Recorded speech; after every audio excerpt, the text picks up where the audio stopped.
And the Sanyals were basically known to be both scholars and rebels.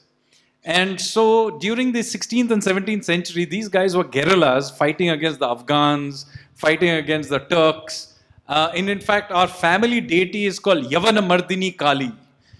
And so one of the things my family was infamous for doing is to catching hold of whoever they happened to be being guerrillas against and basically decapitating them as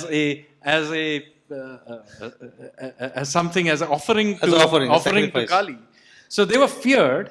They were also famous for being scholars of the Nyaya school of philosophy. So what is now today called Nava-Nyaya, the modern form of Nyaya, was also something that they were reviving. So now, having fought the Afghans, fought the Turks, and then coming to some sort of an accommodation with the Mughals,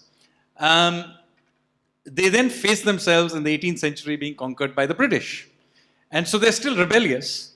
But this is the context in which some other things are going on. So for example, the Marathas are rebuilding Varanasi. And everybody knows about Ahilyabai Holkar and rebuilding of the Kashi Vishwanath temple.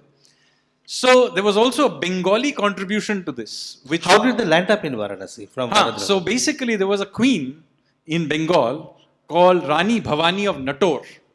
And she sponsored a bunch of Bengalis, which included the Sanyals, to go to Varanasi at the time that Ahilya Bai Holkar was building the Kashi Vishwanath temple. So my ancestors moved there somewhere in the 1780s and witnessed the rebuilding of this Kashi Vishwanath temple.